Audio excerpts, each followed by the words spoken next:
ಭಾರತೀಯ ತತ್ವದರ್ಶನದ 2ನೇ ಅಂಕ.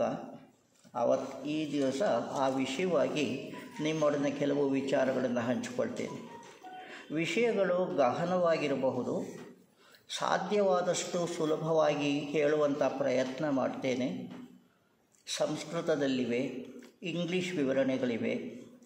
ಆದಷ್ಟು ಮಟ್ಟಿಗೆ ನಾನು ಹತ್ತಿರವಾಗಿ ಅವುಗಳನ್ನೆಲ್ಲ ಕನ್ನಡಕ್ಕೆ ತರ್ಜುಮೆ ಮಾಡಿ ಹೇಳುವಂಥ ಒಂದು ಪ್ರಯತ್ನ ಮಾಡ್ತೇನೆ. ಕಾರಣ ಇವು ಒಂದು ರೀತಿಯಲ್ಲಿ ಬದುಕಿನ ಬಗೆಗಿನ ಪರಮಜ್ಞಾನ ಅಂತ ಹೇಳ್ಬೋದು. ಯಾವುದು? ತತ್ವದರ್ಶನ ಅನ್ನತಕ್ಕಂಥದ್ದು. ತತ್ವದರ್ಶನಕ್ಕೆ ಒಂದು ವಿಶೇಷತೆ ಇದೆ, ತತ್ವದರ್ಶನ ಅನ್ನಲಿಕ್ಕೆ ಒಂದು ವಿಶೇಷತೆ ಇದೆ. ಸಾಮಾನ್ಯವಾಗಿ ಪರಮಜ್ಞಾನವನ್ನು ನೀಡುವಂತಹ ವ್ಯವಸ್ಥೆಗಳಿಗೆ ನಾವು ಶಾಸ್ತ್ರ ಅಂತ ಹೇಳ್ತೀವಿ. ಆದರೆ ಇಲ್ಲಿ ನಾವು ತತ್ವಶಾಸ್ತ್ರ ಅನ್ನೋದಿಲ್ಲ, ತತ್ವದರ್ಶನ ಅಂತ ಹೇಳ್ತೀವಿ. ಬಹುಶಃ ಈ ಕೆಲವು ವಿಷಯಗಳನ್ನು ಹಿಂದೆಯೂ ಹೇಳಿರಬಹುದು ನಿಮಗೆ, ಆದರೆ ಸಂದರ್ಭಕ್ಕೆ ನಾನು ಮತ್ತೆ ಅದನ್ನು ಹೇಳ್ತಾ ಇದ್ದೇನೆ. ತತ್ವಶಾಸ್ತ್ರ ಅಂತ ಹೇಳಿದರೆ ಅದು ಕೇವಲ ನಮ್ಮ ಬುದ್ಧಿಮತ್ತೆಯ ಮೇಲೆ ಚಿಂತನೆಗೆ ಒಳಗು ಮಾಡಿ ಬಂದಂಥ ಪ್ರತಿಫಲ ಅಥವಾ ನಿರ್ಧಾರಗಳನ್ನು ಸಂಗ್ರಹಿಸ್ತಕ್ಕಂಥದ್ದು ಶಾಸ್ತ್ರ ಅಂತ ಹೇಳ್ತೀವಿ. ಅಂದರೆ it is A intellectual exercise. ಒಂದು ವಿಷಯ ಗಮನಕ್ಕೆ ಬರುತ್ತೆ, ಅದನ್ನು ನೋಡ್ತೇವೆ, ಅಬ್ಸರ್ವ್ ಮಾಡ್ತೇವೆ, ಅದರ ಬಗ್ಗೆ ವಿವರಣೆಗಳನ್ನು ನೋಡ್ತೇವೆ. ಆ ಕ್ಷಣಕ್ಕೆ ನಮಗೆ ಏನು ಅದರ ಬಗ್ಗೆ ಬರ್ತದೋ ಅದನ್ನು ಒಂದು ಶಾಸ್ತ್ರವಾಗಿ ಅದನ್ನು ಸಂಗ್ರಹ ಮಾಡಿ ಇರ್ತಕ್ಕಂಥದ್ದು. ಆದರೆ ದರ್ಶನದ ಬಗ್ಗೆ ಹಾಗಲ್ಲ. ದರ್ಶನ ಅಂದರೆ ನಾವು ನಮ್ಮ ಮನಸ್ಸಿನಿಂದ ಅಥವಾ ಇಂದ್ರಿಯಗಳಿಂದ ನೋಡಿ ಅಥವಾ ಮನಸ್ಸಿನಲ್ಲಿ ಅದನ್ನು ಯೋಚನೆ ಮಾಡಿ ಗ್ರಹಿಸುವಂಥದ್ದಲ್ಲ. ಅದು ಇರುತ್ತೆ, ಅದು ಹಿನ್ನೆಲೆಯಲ್ಲಿ ಇರುತ್ತೆ ಹೊರತು ಅದೇ ಪ್ರಧಾನವಾದಂಥ ಮೂಲ ಆಗೋದಿಲ್ಲ. ಮತ್ತು ಯಾವುದು ದರ್ಶನಕ್ಕೆ ಮೂಲ ಅಂದರೆ ಯಾವುದೇ ನಮಗೆ ತಿಳಿಯದೇ ಇರುವಂಥ ವಿಷಯಗಳನ್ನು, ಅಂದರೆ ಅಗ್ರಾಹ್ಯವಾದಂಥ ವಿಷಯಗಳನ್ನು, ಅಮೂರ್ತವಾದಂಥ ವಿಷಯಗಳನ್ನು, ಅದೃಶ್ಯವಾದಂಥ ಸಂಗತಿಗಳನ್ನು ನಾವು ನೋಡ್ತೇವೆ. ನೋಡಿ ಅದನ್ನು ನಮ್ಮ ಅಂತಃಕರಣದಲ್ಲಿ ಕುರಿತು ಯೋಚನೆ ಮಾಡ್ತೇವೆ. ಇಲ್ಲಿ ಇಂದ್ರಿಯಗಳ ಪ್ರಭಾವವಿಲ್ಲ, ಅನ್ಯ ಭಾಷೆಗಳ ಅಥವಾ ಅನ್ಯ ಸಂಗತಿಗಳ ಪ್ರಭಾವ ಇಲ್ಲ. ಇದು ನಾವು ನೇರವಾಗಿ ನೋಡಿ ಕಂಡುಕೊಂಡಿರ್ತಕ್ಕಂಥ ಒಂದು ಸತ್ಯ ಇದು. ಆದ್ದರಿಂದ ಬಹಳ ಒಂದು ಗಹನವಾದಂಥ ಇದು ಬಗೆಗಿನ ಪರಮೋಜ್ಞಾನ. ಆದ್ದರಿಂದ ಸ್ವಲ್ಪ ಸಾವಧಾನವಾಗಿ ಹೋಗೋಣ. ಬಹುಶಃ ನನ್ನ ಹಿಂದಿನ ಭಾಷಣಗಳಲ್ಲಿ ಸ್ವಲ್ಪ ಕ್ಲಿಷ್ಟತೆ ಇದೆ ಮತ್ತು ಸ್ವಲ್ಪ ಅವಸರ ಇದೆ ಅಂತಕ್ಕಂಥ ಮಾತುಗಳನ್ನು ಕೇಳಿದ್ದೆ. ನಾನು ಆದಷ್ಟು ಅವುಗಳನ್ನು ಉತ್ತಮಪಡಿಸಿಕೊಳ್ತಾ ಹೋಗ್ತೇನೆ. ಈಗ ಉಪನಿಷತ್ತುಗಳನ್ನು ನಾವು ವೇದ ಅಂತ ಕರೀತೇವೆ. ವೇದ ಅಂದರೆ ಬೆಳಕು ಅನ್ನತಕ್ಕಂಥದ್ದು. ಆ ಬೆಳಕಿನಲ್ಲಿ ಅಂದರೆ ಬೆಳಕು ನಮಗೆ ಜ್ಞಾನ ಸ್ವರೂಪ. ಬೆಳಕಿನಲ್ಲಿ ನಾವು ಯಾವುದನ್ನಾದರೂ ಪ್ರತ್ಯಕ್ಷವಾಗಿ ಹತ್ತಿರದಿಂದ ಕಾಣಬಹುದು ಅನ್ನತಕ್ಕಂಥದ್ದು. ಆದ್ದರಿಂದ ಈ ವೇದ ಅದರ ಉಪನಿಷತ್ತುಗಳಿದೆಯಲ್ಲ, ಇವು ವೇದಾಂತದ ಕೊನೆಯ ಭಾಗ. ಹಿಂದಿನ ಉಪನ್ಯಾಸದಲ್ಲಿ ನಾನು ವೇದಗಳ ವಿಸ್ತಾರವನ್ನು ಹೇಳಿದ್ದೇನೆ. 4 ಬಗೆಯ ವೇದಗಳು ಇವೆ. ಆ 4 ಬಗೆಯ ವೇದಗಳಲ್ಲಿ ಇರತಕ್ಕಂಥ ಶ್ಲೋಕಗಳು ಯಾವ ಸಂದರ್ಭದಲ್ಲಿ ಯಾವ ಉಪಯುಕ್ತತೆಯ ರೂಢಿಯಿಂದ ಹೇಳಿದ್ದೆ ಅನ್ನತಕ್ಕಂಥದ್ದನ್ನು ಹೇಳಿದ್ದೇನೆ. ಮತ್ತು ರಿಪೀಟ್ ಮಾಡ್ತಕ್ಕಂಥದ್ದು ಅವಶ್ಯಕತೆ ಇಲ್ಲ ಅಂತ ಭಾವಿಸ್ತೇನೆ. ಯಾಕೆಂದರೆ ನಾವು ಮುಂದಕ್ಕೆ ಹೋಗಬೇಕಾಗಿದೆ. ಸೊ ಈ ಅಥರ್ವ ವೇದದ ಕರ್ಮಪ್ರಧಾನ ಅಂಶಗಳು ಎಲ್ಲಿಂದ? ಪೂರ್ವ ಉಪನಿಷತ್ ಕಾಲದಲ್ಲಿ ನಾವು ನೋಡ್ದೋ ಋಕ್, ಸಾಮ, ಯಜುರ್ವೇದ ಮತ್ತು ಅಥರ್ವ ವೇದ ಮತ್ತು ಅವುಗಳಲ್ಲಿರತಕ್ಕಂಥ ಮಂತ್ರಗಳು, ಶ್ಲೋಕಗಳು, ಗದ್ಯ ಭಾಗಗಳು, ಶಾಸ್ತ್ರ ಭಾಗಗಳು ಇವುಗಳನ್ನೆಲ್ಲ ನೋಡಿದ ಮೇಲೆ ಈ ಅಥರ್ವ ವೇದದ ಕರ್ಮಪ್ರಧಾನ ಅಂಶಗಳು ಅದು ಪೂರ್ವ ಉಪನಿಷತ್ತಿನ ಕಾಲ. ಅಲ್ಲಿ ಏನಾಯಿತು ಅಂದರೆ ನಮಗೆ ಹಲವು ದೈವಗಳ ಒಂದು ಕಲ್ಪನೆ ಇತ್ತು. ಅದು ಕ್ರಮೇಣ ಬೆಳೆಯಿತು. ಹಲವು ದೈವಗಳ ಕಲ್ಪನೆ ಇದ್ದದ್ದು ಕೊನೆಗೆ ಒಂದು ಏಕದೇವತಾವಾದಕ್ಕೆ ಇಳಿಯಿತು. ಆ ದೇವತಾವಾದ ಈ ಉಪನಿಷತ್ತುಗಳ ಕಾಲಕ್ಕೆ ಅದು ಕೇವಲ ಏಕವಾದ ದೇವತಾ ಅನ್ನತಕ್ಕಂಥದ್ದರ ಗುಣವಿಶೇಷಗಳು ಹೋಯಿತು, ಏಕತಾವಾದ. ಇದರ ಒಳಮರ್ಮ ಏನು ಅಂತ ಅಂದರೆ, ಈಗಲೂ ಸಹ ನಾವು ದೇವರುಗಳು ಅಂತಕ್ಕಂಥ ಒಂದು ಏನು ಆ ಕಲ್ಪನೆಯನ್ನು ನಾವು ಉಪಯೋಗಿಸಿದ್ದಾದರೆ ಎಷ್ಟೋ ಜನಕ್ಕೆ ಅದರ ಬಗ್ಗೆ ಪೂರ್ತಿಯಾದ ನಂಬಿಕೆ ಬರೋದಿಲ್ಲ. ಕಾರಣ ಇಷ್ಟೇ, ಮನೆಗಳಲ್ಲಿ ನಾವು ದೇವರನ್ನು ಪ್ರಾರ್ಥನೆ ಮಾಡ್ತೇವೆ, ನಿಷ್ಠೆಯಿಂದ ಮಾಡ್ತೇವೆ, ಭಕ್ತಿಯಿಂದ ಪ್ರಾರ್ಥನೆ ಮಾಡಿ ಕೇಳ್ಕೊಳ್ತೇವೆ. ಆದರೆ ನಮ್ಮ ಇಷ್ಟಾರ್ಥಗಳು ನೆರವೇರುತ್ತೆ ಅಂತ ಹೇಳಲಿಕ್ಕೆ ಸಾಧ್ಯ ಆಗಿಲ್ಲ. ಆದ್ದರಿಂದ ನಾವು ದೈವಗಳ ಕಲ್ಪನೆಯನ್ನು ಬಿಟ್ಟು ಈ ಜೀವನದ ಹಿಂದೆ ಇರತಕ್ಕಂಥ ಒಂದು ಚೈತನ್ಯ ಏನಿದೆ, ಇಡೀ ಇರುವಿಕೆಗೆ, ಬದಲಾವಣೆಗೆ ಮತ್ತು ಇದಕ್ಕೆ ಆಗತಕ್ಕಂಥದ್ದು ಆ ಒಂದು ಚೇತನ ಯಾವುದು ಅನ್ನೋದನ್ನು ಕಂಡುಕೊಳ್ಳುವಂಥ ಈ ವೇದ ಜ್ಞಾನದ ಹರಿವು ಹೋಯಿತು ಅನ್ನೋದರಿಂದ ನಾವು ತಿಳಿದುಕೊಳ್ಬೇಕಾಗುತ್ತೆ. ವೇದಗಳು ಸಾಮಾನ್ಯ ವಿಷಯಗಳಲ್ಲ. ಇವು ನಮ್ಮ ಪುರಾತನ ಸಂಸ್ಕೃತಿ ಅಂದರೆ ಆರ್ಯ ಜನಾಂಗದ ಸಂಸ್ಕೃತಿ. ನಾವು ಹುಟ್ಟಿನಲ್ಲಿ 5ನೇ ಮಹಾವಂಶವಾದ ಆರ್ಯವಂಶದಲ್ಲಿ, ಈಗ ನಾವು 5ನೇ ಉಪವಂಶದಲ್ಲಿ ಇರತಕ್ಕಂಥದ್ದು ನಮಗೆ ಥಿಯಾಸಫಿಯಿಂದ ನಮಗೆ ತಿಳಿದು ಬಂದಿದೆ ಅಲ್ವಾ. ಸೊ ಹಾಗಾಗಿ ಈ ಆರ್ಯ ಜನಾಂಗದ ಚಿಂತನೆ ಅದು ಎಷ್ಟು 35,500 ವರ್ಷಗಳ ಹಿಂದಿನ ಬೆಳವಣಿಗೆ ಇದು. ಸೊ ಅದನ್ನು ನಾವು ಕ್ರಮೇಣವಾಗಿ ನಾವು 1-2 ಅಥವಾ 10-12 ಒಂದು ವರ್ಷದ ಉಪನ್ಯಾಸಗಳಲ್ಲಿ ಕವರ್ ಮಾಡ್ತಕ್ಕಂಥದ್ದು ಅಸಾಧ್ಯ. ಆದರೆ ವೇದಗಳನ್ನು ನಾವು ಓದಿ ತಿಳಿದುಕೊಳ್ಳತಕ್ಕಂಥದ್ದು ಕೂಡ ಅಸಾಧ್ಯವೇ. ಯಾಕೆ? ಅಷ್ಟೊಂದು ಸಮಯ ಇದು ಇರತಕ್ಕಂಥದ್ದು. ವೇದಗಳು, ಉಪನಿಷತ್ತುಗಳು ಎಲ್ಲ ಇರತಕ್ಕಂಥದ್ದು ಮೂಲ ಸಂಸ್ಕೃತ ಭಾಷೆಯಲ್ಲಿ. ಆ ಸಂಸ್ಕೃತ ಭಾಷೆ ಬರೀ ಕ್ಲಿಷ್ಟತೆ ಅಷ್ಟೇ ಅಲ್ಲ, ಅದರಲ್ಲಿ ಏನಾಗುತ್ತೆ ಅಂತ ಅಂದರೆ ಆ ಕ್ಲಿಷ್ಟತೆಯ ಜೊತೆಗೆ ಒಂದು ಸಂಕ್ಷಿಪ್ತ ರೂಪದಲ್ಲಿ, ಅಂದರೆ ಇವನ್ನೇ ಕಂಟೈನ್ಡ್ ಫಾರಮ್ ಇರ್ತವೆ ಅವರು. ಹಾಗಾಗಿ ನಮಗೆ ಅವುಗಳನ್ನು ನೇರವಾಗಿ ಕಂಡುಕೊಳ್ಳುವ ಸಾಧ್ಯವಿಲ್ಲ. ಆದ್ದರಿಂದ ಈ ಉಪನಿಷತ್ಕಾರರ ನಂತರ ಬರ್ತಾರಲ್ಲ ಯಾರು, ಈ ವಿಮರ್ಶಕರು, ಆಚಾರ್ಯರು, ಪಂಡಿತರು, ಲೇಖಕರು, ಇವರುಗಳಿಂದ ನಮಗೆ ಏನು ತಿಳಿದಿದೆ? ಯಾಕೆ?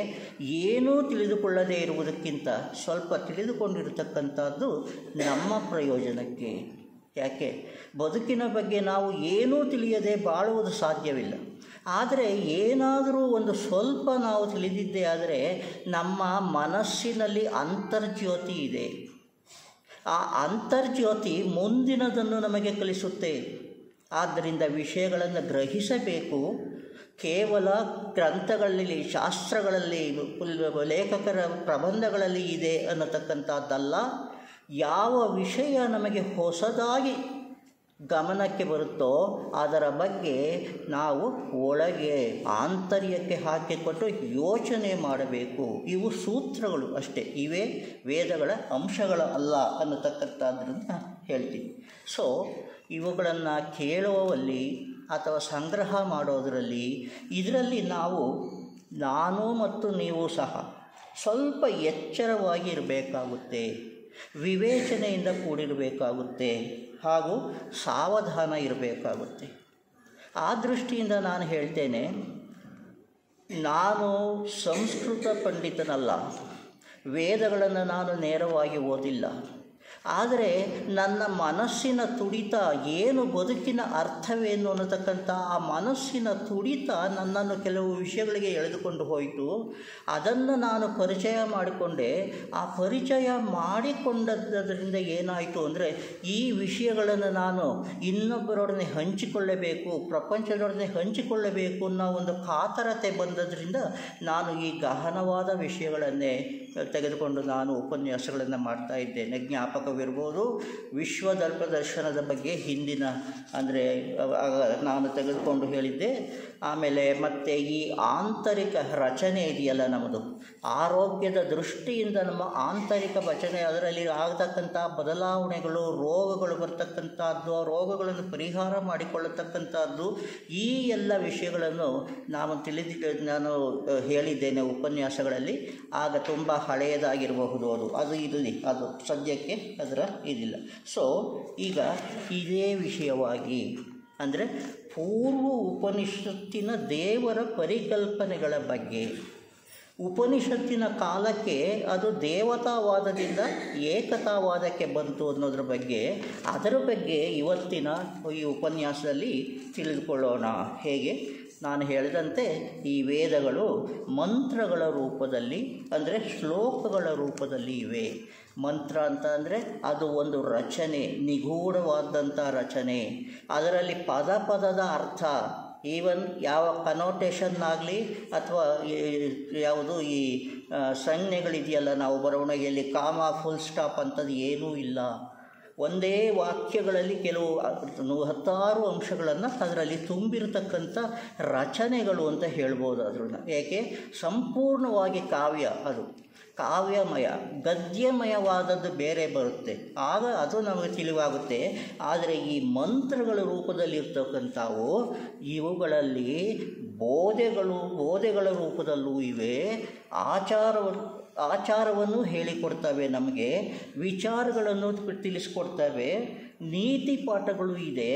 ಮತ್ತು ಇದಿಷ್ಟೇ ಅಲ್ಲ, ನಾವು ಓದುವಂತಹ ವಿಚಾರಗಳಲ್ಲಿ, ಕೇಳುವಂತಹ ವಿಚಾರಗಳಲ್ಲಿ ಮತ್ತು ನಮ್ಮ ಆಚಾರ ವಿಚಾರಗಳಲ್ಲಿ, ನೀತಿ ಪಾಠಗಳಲ್ಲಿ ಅಷ್ಟೇ ಅಲ್ಲ, ಈ ಭಕ್ತಿ ಗೀತೆಗಳಲ್ಲಿ ನಾವು ವಿಶೇಷವಾಗಿ ಕಾಣಬಹುದು. ಹಾಗೆ ಈ ಪುರಾಣ ಪುಣ್ಯಕಥೆಗಳಲ್ಲಿ ಇವೆ, ಪಾಠ ಪ್ರವಚನಗಳಲ್ಲಿ ಉಪನ್ಯಾಸಗಳನ್ನು ಕೇಳ್ತೇವೆ. ಎಲ್ಲವೂ ನಮಗೆ ಉತ್ತಮ ಬದುಕಿನ ಭರವಸೆಯನ್ನು ಕೊಡುತ್ತವೆ, ಉತ್ತಮ ಬದುಕಿನ ಭರವಸೆಯನ್ನು ಕೊಡುತ್ತವೆ. ಆ ಭರವಸೆ ನಮ್ಮನ್ನು ಮುಂದಕ್ಕೆ ತೆಗೆದುಕೊಂಡು ಹೋಗತಕ್ಕಂಥದ್ದು. ಆದರೆ ಆ ಒಂದು ಈ ನೋವು ಸಂಕಷ್ಟಗಳು ಇಲ್ಲದ ಬದುಕು ನಮಗೆ ಬೇಕು.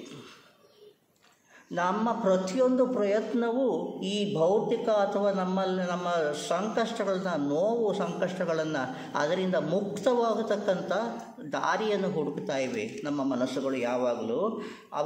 ಆದ್ದರಿಂದ ಆ ಜೀವನದಲ್ಲಿ ಪರಸ್ಪರ ಪ್ರೀತಿ ವಾತ್ಸಲ್ಯಗಳು ಇರಬೇಕು. ಸಂತೋಷದಿಂದ ಮತ್ತು ಆನಂದದಿಂದ ತುಂಬಿದ ಜೀವನವನ್ನು ನಾವು ಬಯಸ್ತೇವೆ. ಆ ಭರವಸೆ ಈ ವೇದಗಳಲ್ಲಿ ಇದೆ. ಹಣ್ಣುಳ್ಳ ಮರ ಇದೆ, ನಾವು ಆ ಮರದ ಬಳಿ ಹೋಗಿ ನಾವು ಹಣ್ಣನ್ನು ಸಂಗ್ರಹಿಸಲ್ಪಟ್ಟು ಆ ಫಲಗಳು ತಾವಾಗಿ ನಮಗೆ ಬರೋದಿಲ್ಲ. ಇದರಿಂದಲೇ ನಾನು ಈ ವೇದಗಳು, ತತ್ವಚಿಂತನೆ, ದರ್ಶನ ಏನೇ ಆಗಲಿ ಅದು ನಾವು ಮನಸ್ಸಿಗೆ ತುಂಬ ಹತ್ತಿರವಾಗಿ ತೆಗೆದುಕೊಳ್ಳದೇ ಇದ್ದರೆ ಅದರಿಂದ ನಮಗೆ ಪ್ರಯೋಜನ ಆಗೋದಿಲ್ಲ ಅನ್ನತಕ್ಕಂಥದ್ದು. ಆದರೆ ಇವುಗಳ ಬಗ್ಗೆ ನಮಗೆ ಎಷ್ಟು ತಿಳಿದಿದೆ? ಪ್ರಾಮಾಣಿಕವಾಗಿ ನೋಡೋದಾದರೆ ಆ ತಿಳಿಯೋತಕ್ಕಂಥ ಒಂದು ಉತ್ಸುಕತೆ ಆಗಲಿ, ಆಸಕ್ತಿ ಆಗಲಿ, ಆ ಪರಿಶ್ರಮವಾಗಲಿ ಇದೆಯೇ ಅನ್ನತಕ್ಕಂಥದ್ದು. ಇವೆಲ್ಲ ಇದ್ದರೂ ಬಿಡುವು ಇಲ್ಲ ಅನ್ನತಕ್ಕಂಥದ್ದು ಕೂಡ ಸತ್ಯವೇ. ನಾವು ಈ ಗ್ರಂಥಗಳನ್ನು ತೆಗೆದುಕೊಂಡು ಹೋಗಿ ಮನೆಯಲ್ಲಿ ಓದಿ ಮಾಡ್ತಕ್ಕಂಥ ಅಷ್ಟು ಸಮಯ ನಮಗಿದೆಯೇ, ವ್ಯವಧಾನ ನಮಗಿದೆಯೇ, ತಾಳ್ಮೆ ನಮಗಿದೆಯೇ ಅನ್ನತಕ್ಕಂಥದ್ದು. ಆದ್ದರಿಂದ ಅಪರೂಪವಾಗಿ, ಎಲ್ಲರೂ ಅಂತ ಹೇಳೋದಿಲ್ಲ, ನಮ್ಮಲ್ಲಿ ಹೆಚ್ಚು ಜನರಿರ್ಬೋದು, ವಿಶ್ವದಲ್ಲೂ ಹೆಚ್ಚು ಜನರಿರ್ಬೋದು. ಯಾಕೆಂದರೆ ವಿಚಾರಗಳನ್ನು ನಮಗೆ ಕಾಲಕ್ಕೆ ಮುಂದಕ್ಕೆ ತೆಗೆದುಕೊಂಡು ಹೋಗ್ತಾ ಇವೆ. ಅದು ಭರವಸೆಯ ರೂಪ, ಭರವಸೆಯ ಒಂದು ಚಿಹ್ನೆ ಅದು. ಆದ್ದರಿಂದ ಅಪರೂಪವಾಗಿ ಅವರಿವರಲ್ಲಿ ಅಲ್ಲಲ್ಲಿ ಅಷ್ಟಿಷ್ಟು ಇದ್ದಿತ್ತು ಈ ಪ್ರಜ್ಞೆ ಅನ್ನತಕ್ಕಂಥದ್ದು. ಆ ಉಳಿದವರು ಬಾಳಿನ ಭವಣೆಯಲ್ಲಿ ಇರತಕ್ಕಂಥ ಈ ಮನಸ್ಸು ದೂರ ಹೋಗುವುದು ಸಾಧ್ಯವಿಲ್ಲ. ಈ ಕಡೆಗಳಿಂದಾಗಿ ನಾವು ಅತ್ತ ಕಡೆಗೆ ಹೆಚ್ಚಿನ ಗಮನ, ಹೆಚ್ಚಿನ ಆಸಕ್ತಿ ತೋರಿಸ್ತಕ್ಕಂಥದ್ದು ಸಾಧ್ಯವಿಲ್ಲ. ಆದರೂ ಹಿಂದೆ ಒಂದು ಸಾರಿ ನಾನು ಹೇಳಿದ್ದೇನೆ, ನಮ್ಮ ಒಳಗೆ ಒಂದು ತುಡಿತವಿದೆ ಅನ್ನತಕ್ಕಂಥದ್ದು. ಕಾಣದ ಕಡಲಿಗೆ ಹಂಬಲಿಸಿದೆ ಮನ. ಕವಿಗಳು ಹೇಳತಕ್ಕಂಥದ್ದು ತುಂಬ ಸುಲಭವಾಗುತ್ತೆ.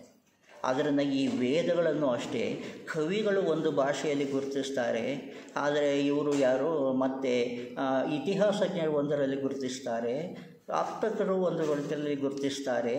ಅದು ಎಲ್ಲವೂ ವೇದಗಳಿಗೆ ಇರತಕ್ಕಂಥದ್ದೇನೆ. ಆದ್ದರಿಂದ ಇವು ಈ ಎಲ್ಲರ ಅದಕ್ಕಾಗಿ ಈ ಹಂಬಲ, ಈ ಗೊಂದಲಗಳು ನಮ್ಮಲ್ಲಿ ಇರುವುದರಿಂದಲೇ ನಾವು ಅಷ್ಟಿಷ್ಟು ಮಟ್ಟಿಗೆ ನಾವು ಇಲ್ಲಿ ಸೇರಿ ಸಮಯವನ್ನು ಕಳೀತಾ ಇದ್ದೇವೆ ಅನ್ನತಕ್ಕಂಥದ್ದು. ಸೊ ಈಗ ಈ ನಮ್ಮ ಕುಟುಂಬಗಳನ್ನೇ ತೆಗೆದುಕೊಳ್ಳೋಣ. ನಾವು, ನಮ್ಮ ಹಿರಿಯರು, ನಮ್ಮ ಮುಂದಿನ ಜನಾಂಗವು ನಮ್ಮ ಮುಂದೆ ಇದೆ. ಇವು ಈ 3 ಹಂತಗಳಲ್ಲಿ ಸಾಮಾನ್ಯವಾಗಿ ಪರೀಕ್ಷೆ ಮಾಡೋಣ, ಪ್ರಾಮಾಣಿಕವಾಗಿ ನೋಡೋಣ. ಎಲ್ಲಿಯಾದರೂ ಈ ತಲೆಮಾರುಗಳಲ್ಲಿ ಸಂಸಾರದಲ್ಲಿ ಸುಖ, ಶಾಂತಿ, ನೆಮ್ಮದಿ, ಪ್ರೀತಿ, ಒಲವು ಅನ್ನತಕ್ಕಂಥದ್ದು ಇದೆ ಅಂತ ನಾವು ಖಂಡಿತವಾಗಿ ಹೇಳ್ಬೋದಾ? ನಾನು ಯಾಕೆ ಹೇಳ್ತಾ ಇದ್ದೀನಿ ಅಂತಂದರೆ, ಈ ವಿಷಯಗಳಿಗೆ ಹೆಚ್ಚು ಮನಸ್ಸು ಕೊಡೋ ಅವಶ್ಯಕತೆ ಏನು ಅನ್ನೋದಕ್ಕೆ ಹೇಳ್ತಾ ಇದ್ದೇನೆ. ಆದ್ದರಿಂದ ಈಗೇನಾಗುತ್ತೆ ಅಂದರೆ, ಈ ತರ್ಕ ವಿಚಾರಗಳು ಇವು ಎಲ್ಲವನ್ನೂ ನಾವು ಅಂತಃಕರಣದಲ್ಲಿ ಕಾಣಬೇಕು ಅನ್ನೋ ದೃಷ್ಟಿಯಿಂದ ಇಲ್ಲಿ ಒಂದೆರಡು ಶ್ಲೋಕಗಳಿವೆ, ಅದನ್ನು ನಿಮಗೆ ಪರಿಚಯ ಮಾಡಿಕೊಡ್ತೇನೆ.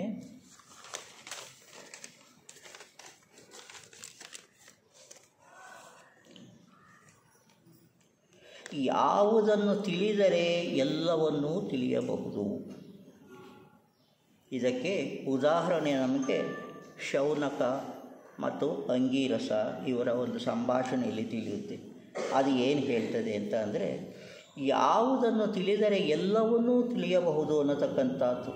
ಆ ಶೌನಕ ಒಬ್ಬ ಗೃಹಸ್ಥ, ಅಂಗೀರಸ ಮಹರ್ಷಿ. ಆ ಮಹರ್ಷಿಯಲ್ಲಿ ಕೇಳ್ತಾನೆ, ಅವರು ಹೇಳ್ತಾರೆ, ಯಾವ ವಿದ್ಯೆಗಳನ್ನು ತಿಳಿದುಕೊಳ್ಳಬೇಕೆಂದು ಬ್ರಹ್ಮಜ್ಞಾನಿಗಳು ಹೇಳುತ್ತಾರೆ ಅವೇ ಅಪರಾವಿದ್ಯೆ ಮತ್ತು ಪರಾವಿದ್ಯೆ. ಅವರು ಹೇಳ್ತಾರೆ, ಈ 4 ಇದೆಯಲ್ಲ ವೇದಗಳು, ಈ 4 ವೇದಗಳು ಪರಾವಿದ್ಯೆಯೇ ಹೊರತು ಅಪರಾವಿದ್ಯೆ ಅಲ್ಲ ಅನ್ನತಕ್ಕಂಥದ್ದು. ಅಲ್ಲಿಯೇ ಆ ಒಂದು ಇದೇನಿದೆ ಅಂದರೆ, ವಿಶೇಷವಾಗಿ ನಾವು ಕಾಣತಕ್ಕಂಥದ್ದು, ನಾವು ಎಲ್ಲೇ ಹುಡುಕಿದರೂ ಸತ್ಯವನ್ನು ನಾವು ನೇರವಾಗಿ ನೋಡೋದು ಸಾಧ್ಯವಿಲ್ಲ. ಜಯಕೃಷ್ಣಮೂರ್ತಿ ಅವರು ಹೇಳಿದ್ರು, ಸತ್ಯಕ್ಕೆ ದಾರಿಗಳಿಲ್ಲ ಅಂತ ಹೇಳಿದ್ರು. ಯಾಕೆ? ಅದು ನಮ್ಮ ಒಳಗೆ ಇದೆ. ನಮ್ಮ ಅಂತಃಕರಣ ಹೇಳುತ್ತೆ ಸತ್ಯ ಏನು ಅನ್ನತಕ್ಕಂಥದ್ದು. ಆದರೆ ನಮ್ಮಲ್ಲಿ ಪೂರ್ವಾಗ್ರಹಗಳು ಇರಬಾರ್ದು, ಸ್ವಾರ್ಥ ಭಾವನೆಗಳು ಇರಬಾರ್ದು. ಸ್ವಾರ್ಥ ಭಾವನೆಗಳಿಲ್ಲದೆ ಕಂಡೀಷನ್ಸ್ ಅಂತ ಹೇಳ್ತಾರಲ್ಲ, ಆ ಕಂಡೀಷನ್ಸ್ ಇಲ್ಲದೇ ಇರುವಂಥ ಕ್ಷಣಗಳಲ್ಲಿ ನಾವು ವಿಚಾರ ಮಾಡಿದಾಗ ಸತ್ಯ ನಮಗೂ ಗೋಚರವಾಗುತ್ತೆ. ಯಾವ ಋಷಿಗಳಿಗೆ ಗೋಚರವಾಯಿತೋ ಅದೇ ರೀತಿಯಾಗಿ ನಮಗೂ ಸತ್ಯ ಪ್ರತ್ಯಕ್ಷವಾಗಿ ಇದು ಆಗ್ತದೆ ಅನ್ನತಕ್ಕಂಥದ್ದು. ಸೊ ಈಗ ಏನಾಗುತ್ತೆ, ಆಮೇಲೆ ಅಪರವಿದ್ಯೆ ಇದು ಯಾವುದು, ಇವ್ಯಾವುದೂ ವೇದಗಳು 4 ಅವು ಅಪರವಿದ್ಯೆಗಳು ಆಗ್ತವೆ ಅಂತ ಹೇಳಿದ್ರು. ಪರಾವಿದ್ಯೆ ಯಾವುದು ಅಂದರೆ, ಯಾವುದರಿಂದ ಅಕ್ಷರವು ಹೊಂದಲ್ಪಡುತ್ತದೋ. ಅಕ್ಷರ ಅಂದರೆ ಏನು? ಇಲ್ಲಿ ಕ್ಷಯವಿಲ್ಲದ್ದು, ಕ್ಷರವಿಲ್ಲದ್ದು, ಸಾವಿಲ್ಲದ್ದು, ಕೊನೆಯಿಲ್ಲದ್ದು, ಅನಂತವಾದದ್ದು. ಯಾವುದರಿಂದ ಈ ಅಕ್ಷರವು ಹೊಂದಲ್ಪಡುತ್ತದೋ, ನಮ್ಮ ಮನಸ್ಸಿನಲ್ಲಿ ಹೆಚ್ಚಾಗುತ್ತೋ ಅದು ಪರಾವಿದ್ಯೆ ಅಂತ ಹೇಳ್ತಾರೆ. ಅದು ಪರಾವಿದ್ಯೆ. ನಾವು ಇದನ್ನು ಈ ಬಗೆಯಲ್ಲಿ, ಈ ದಾರಿಯಲ್ಲಿ ನಾವು ಮುಂದೆ ಸಾಗಬೇಕಾಗುತ್ತೆ ಅನ್ನೋದು. ಸೊ ಈಗ ಈ ಉಪನಿಷತ್ತುಗಳ ಲಕ್ಷಣಗಳನ್ನು ನೋಡೋದಾದರೆ ಏನಾಗುತ್ತೆ, ಇವುಗಳಲ್ಲಿ ನಾವು ಸಂಪೂರ್ಣವಾಗಿ ಕಾಣತಕ್ಕಂಥದ್ದು ಸತ್ಯನಿಷ್ಠೆ. ನಾನು ಸತ್ಯವನ್ನು ಕಂಡುಕೊಳ್ಳಬೇಕು, ಅದಕ್ಕೆ ನಾನು ಯಾವ ಮಟ್ಟಕ್ಕಾದರೂ ನಾನು ಹೋಗ್ತೇನೆ ಅನ್ನತಕ್ಕಂಥದ್ದು ಒಂದು. ಸೊ ಹೀಗಾಗಿ ಶಾಸ್ತ್ರಗಳು ಪರಮ ಪುರಾಣಗಳಲ್ಲ. ಯಾರು ಹೀಗೆ ಹೇಳ್ತಾರೋ ಅವರು ಈ ಉಪನಿಷತ್ಕಾರರಿಗೆ ಶಾಸ್ತ್ರಗಳು ಪರಮ ಪುರಾಣಗಳು ಅಲ್ಲ. ಆದರೆ ಆಚಾರ್ಯರು ಮುಂದೆ ಆ ವೇದ ಮಂತ್ರಗಳನ್ನು ವಿಮರ್ಶೆ ಮಾಡ್ತಿದ್ರಲ್ಲ ಆಚಾರ್ಯರು, ಅವರುಗಳು ತಮ್ಮ ತಮ್ಮ ಸಿದ್ಧಾಂತಗಳನ್ನು ಪ್ರತಿಪಾದನೆ ಮಾಡುವಾಗ ಒಂದು ಉಪನಿಷತ್ತಿನ ಶ್ಲೇಖವನ್ನು ಉದಾಹರಿಸಿದರೆ ಅದಕ್ಕೆ ವಿರೋಧವಾಗಿ ಮಾತನಾಡುವ ಎದೆಗಾರಿಕೆ ಯಾರಿಗೂ ಇರಲಿಲ್ಲ ಆ ಕಾಲದಲ್ಲಿ. ಅಂದರೆ ಈ ಯಾವುದು ಈ ಇದರಲ್ಲಿ ಉಪನಿಷತ್ತು ವಾಕ್ಯಗಳಿದೆಯಲ್ಲ, ಅಂಥ ನಿಖರತೆ, ಅಂಥ ಖಂಡಿತ ಗುಣ ಇತ್ತು. ಆದ್ದರಿಂದ ಮುಂದೆ ಅದನ್ನು ವಿಮರ್ಶೆ ಮಾಡೋರು ಕೂಡ ಇಂತಹ ಒಂದು ಉಪನಿಷತ್ ವಾಕ್ಯದಲ್ಲಿ ದೋಷ ಇದೆ, ತಪ್ಪು ಇದೆ ಅಂತ ಹೇಳತಕ್ಕಂಥ ಧೈರ್ಯ ಯಾರಿಗೂ ಇರಲಿಲ್ಲ. ಯಾಕೆ? ಅದು ಬಂದಿದ್ದ ಮೂಲದಿಂದ ಬಂದದ್ದು, ಆಂತರ್ಯದಿಂದ ಬಂದದ್ದು. ಈ ಆಂತರ್ಯದಿಂದ ಬಂದದ್ದು ನನ್ನ ಆಂತರ್ಯಕ್ಕೆ ಒಂದು ಹೊಳೆಯುತ್ತೆ. ನಾನು ನಿಮ್ಮ ಮುಂದೆ ಏನು ಸಂಪರ್ಕ ಮಾಡಿದಾಗ, ವಿಚಾರ ಮಾಡಿದಾಗ ಅದನ್ನು ಹಂಚಿಕೊಳ್ತೇನೆ. ನಿಮ್ಮ ಮನಸ್ಸಿನಲ್ಲಿಯೂ ಅಂತಃಕರಣದಲ್ಲಿ ಈ ಭಾವನೆಗಳಿದೆ, ಅದನ್ನು ನೀವು ಹೊರಹೊಮ್ಮಿಸುತ್ತೀರಿ. ಇವೆಲ್ಲವನ್ನೊಂದು ಥಾಟ್ ಫಾರ್ಮ್ಸ್ ಆಗಿ ಇಲ್ಲಿ ಹರಿದುತ್ತೆ. ಅದು ಒಂದು ರೀತಿಯಾದಂಥ ವಿನಿಮಯ ಸಾಧ್ಯ ಆಗುತ್ತೆ.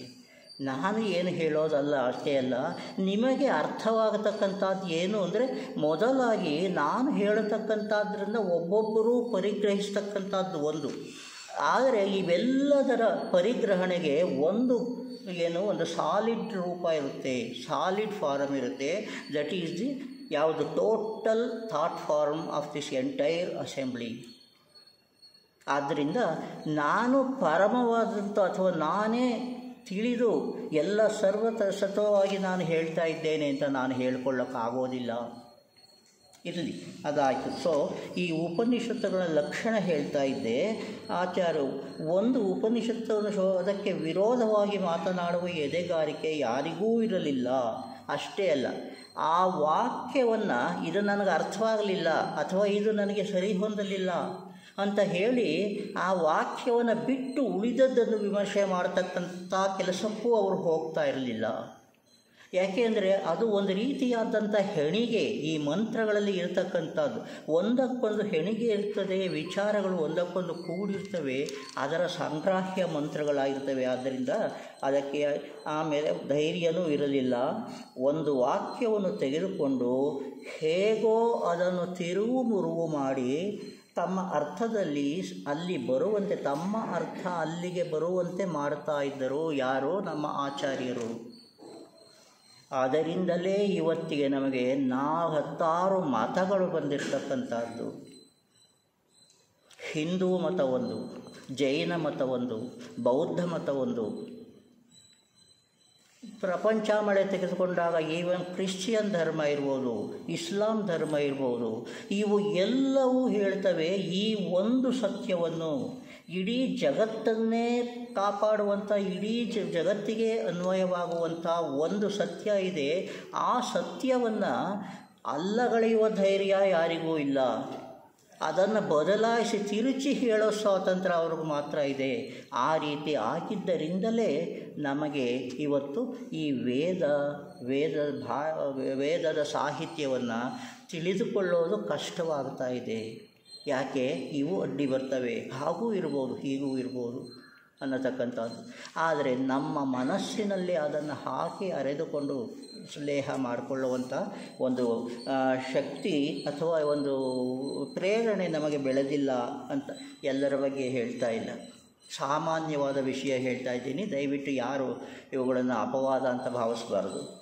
ಸೊ ಹೀಗಾಗಿ ಈ ಮೂಲ ಉಪನಿಷತ್ತನ್ನೇ ತೆಗೆದುಕೊಂಡರೆ ಅಲ್ಲಿ ಯಾವೊಬ್ಬ ವ್ಯಕ್ತಿಯೂ ಅಂಧಕರಣೆಯನ್ನು ನೋಡಲಾಗುವುದಿಲ್ಲ. ಅಂಧ ಅನುಕರಣೆ.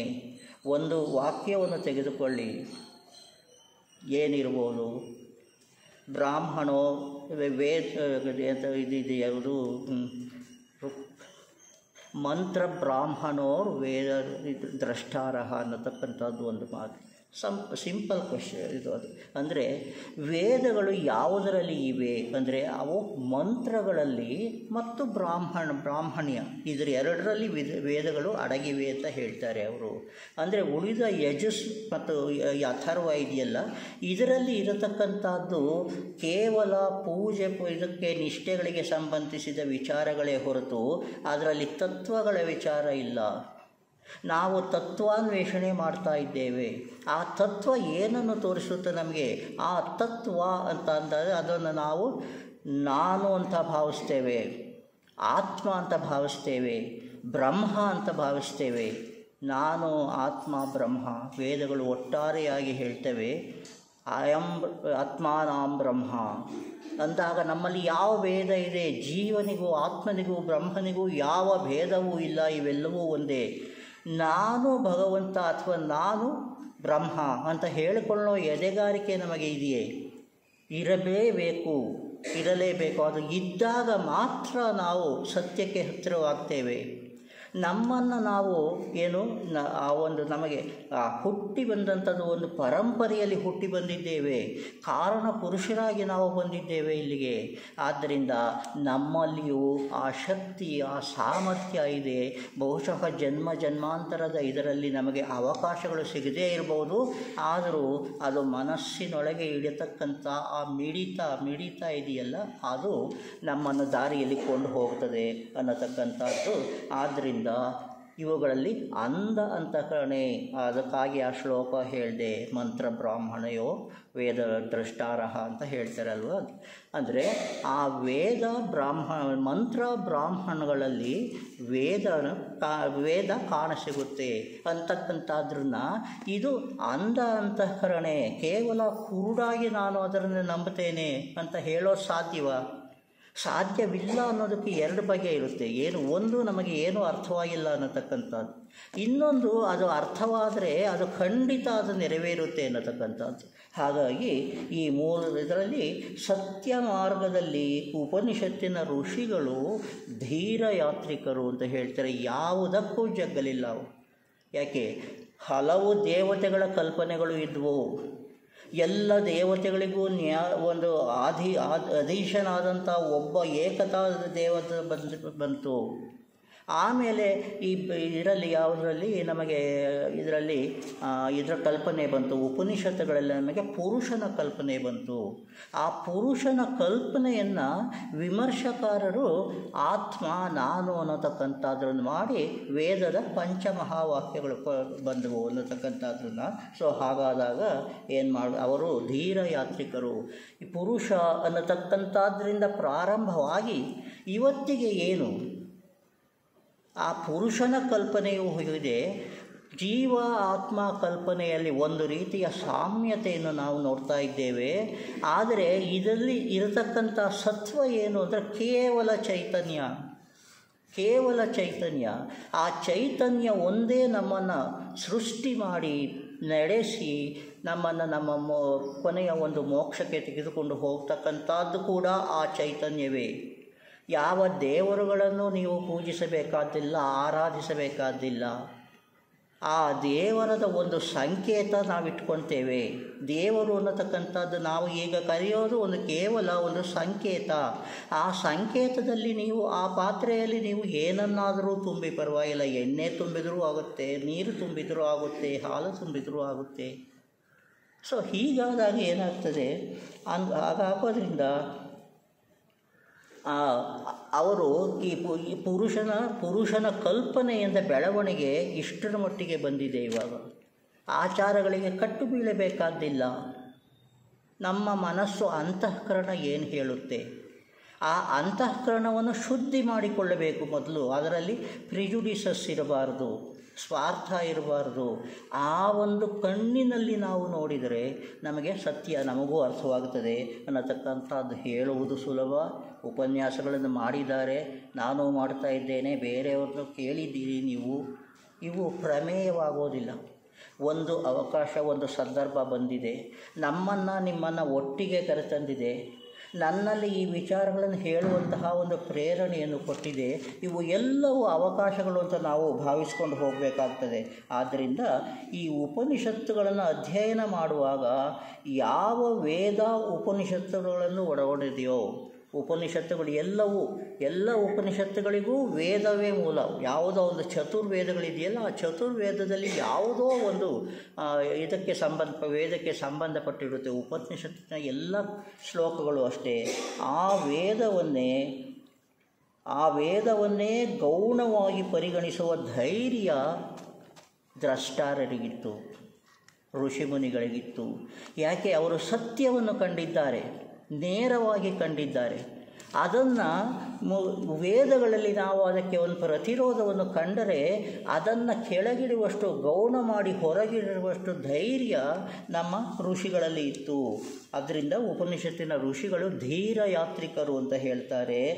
ಏನು ಬೆಲೆ ಕೇಳಿದರೂ ಕೊಡೋದಕ್ಕೆ ಅವರು ಸಿದ್ಧವಾಗಿದ್ದರು, ಅರ್ಥ ಮಾಡ್ಕೊಳ್ಲಿಕ್ಕೆ. ಸೊ ಹಾಗಾಗಿ ಈ ಶಾಸ್ತ್ರ ಅಂದರೆ ಏನಾಗುತ್ತೆ, that is a scientific assessment or a logical thought. ಶಾಸ್ತ್ರ ಅಂದರೆ ಇಷ್ಟೇನೆ, ಸೈಂಟಿಫಿಕ್ ಆಗಿ ಒಂದು ಆರತಿ, ಒಂದು ಕರ್ಪೂರ ಹಚ್ಚಬೇಕು, ಒಂದು ದೀಪ ಹಚ್ಚಬೇಕು ಅಂದ್ರೂ ಅದರ ಹಿಂದೆ ಏನಿರುತ್ತೆ, ಯಾವುದೋ ಒಂದು ಇದರಿಂದ ದೈವತ್ವದ ಒಂದು ಭಾವನೆ, ಪೂಜ್ಯತೆಯ ಭಾವನೆ ಇರುತ್ತೆ. ಆ ಪೂಜ್ಯತೆಯ ಭಾವನೆ ನಮಗೆ ಪೂಜೆಗಳನ್ನು ಇದರಿಂದ ಯಾವುದು ನಿಷ್ಠೆಯಿಂದ ಮಾಡುವಾಗ ಅದಕ್ಕೆ ಸಂಬಂಧಪಟ್ಟಂಥ ಸೃಷ್ಟಿಯ ಸ್ಪಂದಗಳು ನಮ್ಮಲ್ಲಿ ಕೆಲಸ ಮಾಡ್ತವೆ. ಆ ಸೃಷ್ಟಿಯ ಸ್ಪಂದಗಳು ಇಡೀ ವಿಶ್ವವನ್ನೇ ಆಧರಿಸಿರ್ತಕ್ಕಂಥ ಚೇತನ. ಆ ಚೇತನದಲ್ಲಿ ಇವೆಲ್ಲವೂ ಬರ್ತವೆ. ಆದ್ದರಿಂದ ಈ ಉಪನಿಷತ್ತು ಆದರೂ ಈ ಶಾಸ್ತ್ರ ಎಷ್ಟೇ ಪವಿತ್ರವಾಗಿರಲಿ, ಅದರ ವಿಷಯಗಳು ಎಷ್ಟೇ ಗಹನವಾಗಿರಲಿ, ಉಪನಿಷತ್ತಿನ ವಾಕ್ಯಗಳನ್ನು ಮೀರಿದುದಾದರೆ ಆ ಶಾಸ್ತ್ರವನ್ನು ಕೂಡ ಕೈ ಬಿಡ್ತಾ ಇದ್ದರು. ಹಾಗಾಗಿನೇ ಈ ಯಜುರ್ವೇದ ಮತ್ತು ಅಥರ್ವ ಇದೆಯಲ್ಲ, ವೇದಗಳಲ್ಲಿ ಸಾಮವೇದ ಮತ್ತು ಯಜುರ್ವೇದ ಇದೆಯಲ್ಲ, ಇವುಗಳಲ್ಲಿ ಪ್ರಾಧಾನ್ಯ ಕಡಿಮೆ ಆಯಿತು. ಈಗ ಇರತಕ್ಕಂಥದ್ದು ಮಂತ್ರ ಮತ್ತು ಬ್ರಾಹ್ಮಣಗಳು, ಇವೇ ನಮಗೆ ಮೆಲುಕು ಅಥವಾ ತಿಳಿಯಬೇಕಾದಂಥ ವಸ್ತುಗಳಾಗಿವೆ. ಆದ್ದರಿಂದ ಇದನ್ನು ಮೀರಿದ್ದಾದರೆ ಅದು ನಗಣ್ಯವಾಗುತ್ತಾ ಇತ್ತು ಅನ್ನತಕ್ಕಂಥದ್ದು.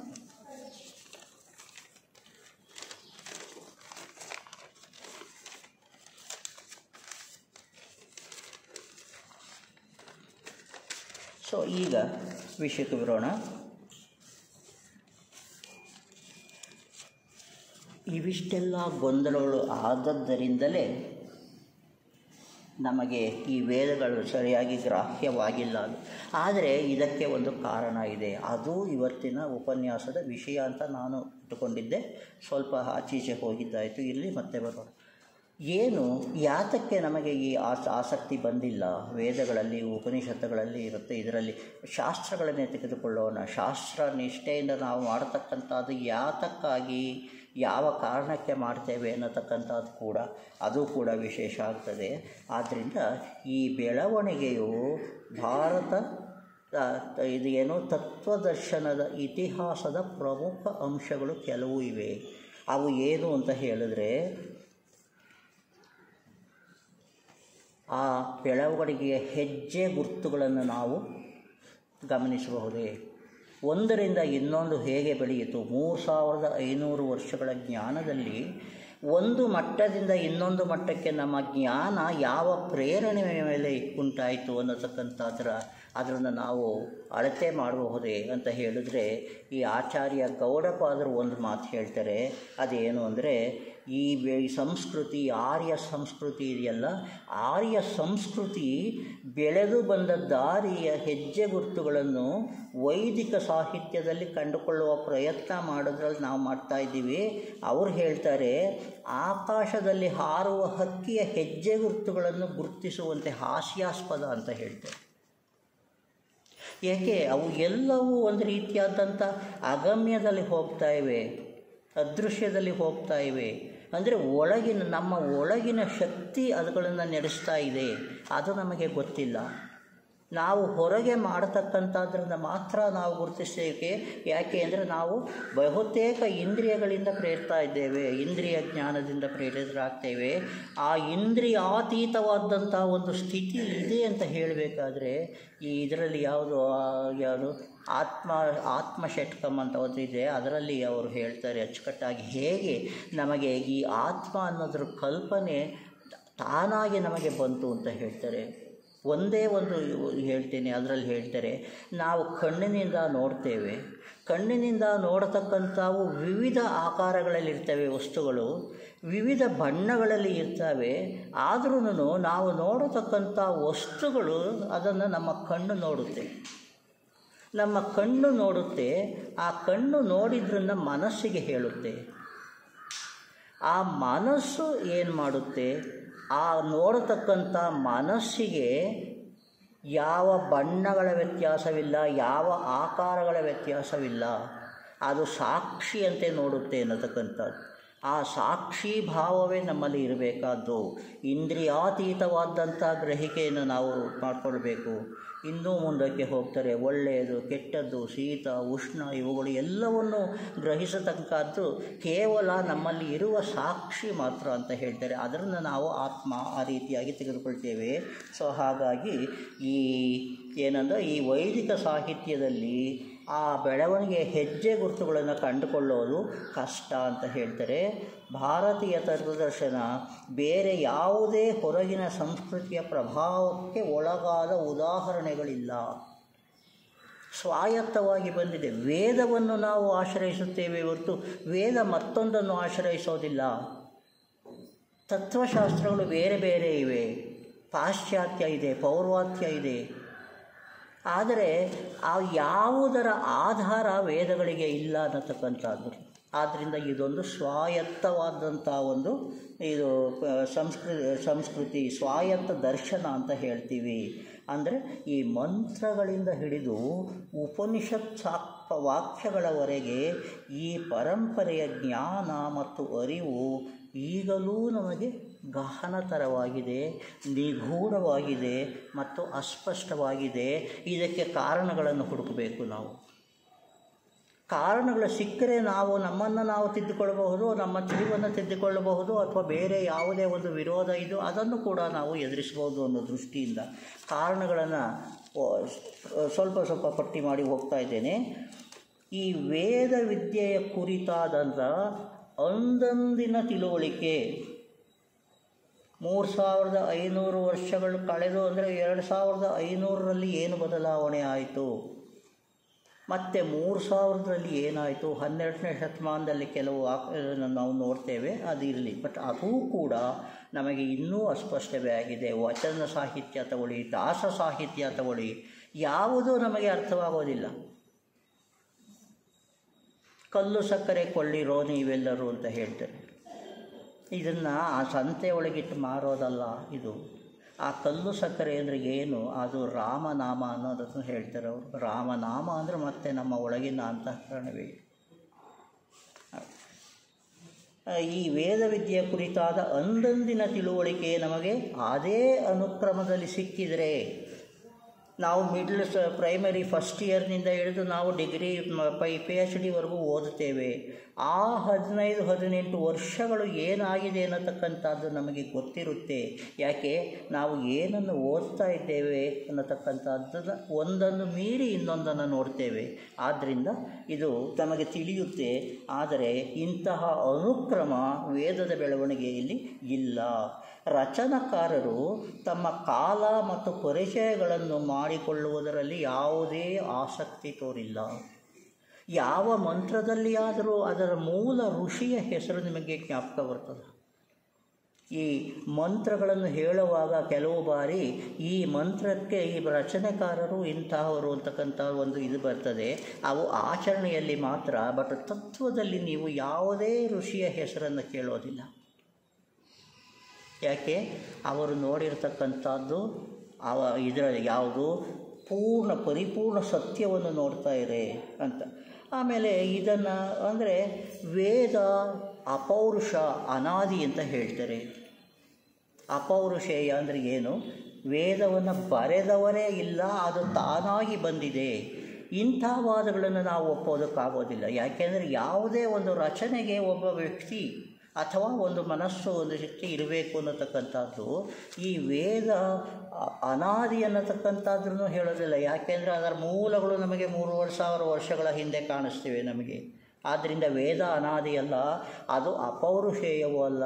ಹಾಗಾಗಿ ಎಲ್ಲಿಂದ ಬಂದಿದೆ, ಅದು ಯಾರಿಂದ ಬಂದಿದೆ ಅಂತ ನೋಡೋದಾದರೆ, ವೇದ ಪರಂಪರೆಯ ಶಾಸ್ತ್ರಜ್ಞರು, ವಿಮರ್ಶಕರು ವಿವಿಧ ಮತಧರ್ಮಗಳ ಪ್ರತಿಪಾದಕರಾಗಿದ್ದಾರೆ. ಆತ್ಮ ಅನ್ನೋದನ್ನು ನಾವು ಯಾವುದು ಈ ಅದ್ವೈತ ವೇದಾಂತದಲ್ಲಿ ನಾವು ಆ ಆತ್ಮವನ್ನು ಪರಿಚಯ ನೋಡ್ತೇವೆ. ಆದರೆ ಆ ಆತ್ಮನ ಸ್ವರೂಪವೇನು ಅನ್ನೋದನ್ನು ಜೈನ ಮತ ಒಪ್ಪೋದಿಲ್ಲ, ಬೌದ್ಧ ಮತ ಒಪ್ಪೋದಿಲ್ಲ. ಬೌದ್ಧ ಮತವಂತೂ ಅದು ಅನಾತ್ಮವಾದಿ, ಆತ್ಮ ಅನ್ನತಕ್ಕಂಥದ್ದು ಯಾವುದೂ ಇಲ್ಲ ಅಂತ ಹೇಳ್ತಾರೆ. ಅದಕ್ಕೆ ಬದಲಾಗಿ ಕೂಡ ಒಂದು ವಿವರಣೆಯನ್ನು ಕೊಡ್ತಾರೆ ಅವರು. ಏನು ಅಂತ ಅಂದರೆ, ಆತ್ಮ ಅಂದರೆ ಶಾಶ್ವತವಾದ್ದು ಅಂತಾಗುತ್ತೆ. ಆದರೆ ಶಾಶ್ವತವಾದ್ದು ಯಾವುದೂ ಇಲ್ಲ, ಅದು ಲೌಕಿಕ ಪ್ರಪಂಚದಲ್ಲಿ ಅರ್ಥ ಮಾಡಿಕೊಂಡು ಹೇಳ್ತಕ್ಕಂಥದ್ದು. ಬೌದ್ಧರು ಅದನ್ನು ಹೇಗೆ ಸಮರ್ಥಿಸಿಕೊಳ್ತಾರೆ ಅಂದರೆ, ಈಗ ಒಂದು ಜ್ಯೋತಿ ದೀಪ ಉರಿತಾ ಇದೆ. ಆ ದೀಪ ಉರಿದಾಗ ಆ ದೀಪದ ಜ್ಯೋತಿಯನ್ನು ನಾವು ಗುರುತಿಸ್ತೇವೆ, ಆದರೆ ಅದು ಸತ್ಯ, ಅದು ಶಾಶ್ವತ ಅಂದ್ಕೊಳ್ತೇವೆ. ಆದರೆ ವಾಸ್ತವವಾಗಿ ಏನಾಗಿದೆ ಅಂತ ಹೇಳಿದ್ರೆ, ಅದು ಪ್ರತಿ ಕ್ಷಣದಲ್ಲೂ ಒಂದು ಕಿಡಿ, ಅದರ ಒಂದು ಕಿಡಿ ಬರುತ್ತೆ, ಒಂದು ಕಿಡಿ ಹತ್ತುತ್ತೆ, ಅದು ಹಾರಿ ಹೋಗುತ್ತೆ, ಅದರಿಂದ ಮತ್ತೊಂದು ಕಿಡಿ ಬರ್ತದೆ. ಈ ರೀತಿಯಾಗಿ ಅದು ಒಂದು ರೀತಿಯಾದಂಥ ಸರಣಿಯಲ್ಲಿ ಮೊಮೆಂಟರಿನೆಸ್ ಅಂತ ಹೇಳ್ತಾರೆ ಅದನ್ನು. ಅಂದರೆ ಪ್ರತಿ ಕ್ಷಣವೂ ಒಂದು ಬದಲಾವಣೆ ಆಗ್ತಾ ಇರ್ತವೆ. ಆದ್ದರಿಂದ ಶಾಶ್ವತವಾದ್ದು ಅನ್ನತಕ್ಕಂಥದ್ದು ಯಾವುದೂ ಇಲ್ಲ ಅನ್ನತಕ್ಕಂಥದ್ದನ್ನು ಬೇರೆ ಧರ್ಮಗಳು ಹೇಳ್ತವೆ. ಸೊ ಹಾಗಾಗಿ ಈ ನಮ್ಮ ಕಲಿಕೆಯ ಪ್ರಗತಿಯಲ್ಲಿ ವೈವಿಧ್ಯತೆ ಏರ್ಪಟ್ಟಿದೆ ಅನ್ನತಕ್ಕಂಥದ್ದು. ಮತ್ತೊಂದು, ಈ ಸಂಸ್ಕೃತ ಭಾಷೆ ಇದೆಯಲ್ಲ, ಇದರ ಪುರಾತನತೆ ಮತ್ತು ಕ್ಲಿಷ್ಟತೆ ಅದನ್ನು ಹೇಳಿದೆ, ಅದು ಇದಕ್ಕೆ ಕಾರಣ ಆಗಿರಬಹುದು. ಮಾತ್ರವಲ್ಲ, ಒಂದು ರೀತಿಯಲ್ಲಿ ಅವರ ಕಾವ್ಯಾತ್ಮಕ ರಚನೆ ಇದೆಯಲ್ಲ, ಆ ಕಾವ್ಯಾತ್ಮಕ ರಚನೆಗಳಲ್ಲಿ ಕೇವಲ ನಾವು ಭಾವನೆಗಳನ್ನು ಓದಬಹುದೇ ಹೊರತು ಇದನ್ನು ಬೇರೆ ಇದನ್ನು ನಾವು ನಮ್ಮ ಅನುಭವಗಳನ್ನು ನೋಡೋದಕ್ಕಾಗೋದಿಲ್ಲ. ಅನುಭವಗಳನ್ನು ನೋಡಬೇಕಾದರೆ ಅದನ್ನು ಒಡೆದು ನೋಡಬೇಕಾಗ್ತದೆ ಅನ್ನತಕ್ಕಂಥದ್ದು. ಇದರಿಂದ ವೈದಿಕ ಸಾಹಿತ್ಯದ ಬೆಳವಣಿಗೆ ಆದ ಪ್ರಯೋಜನಕ್ಕಿಂತ ವಿಭಿನ್ನತೆಯೇ ಹೆಚ್ಚಾಗಿ ಕಾಣುತ್ತದೆ ಅನ್ನತಕ್ಕಂಥದ್ದು.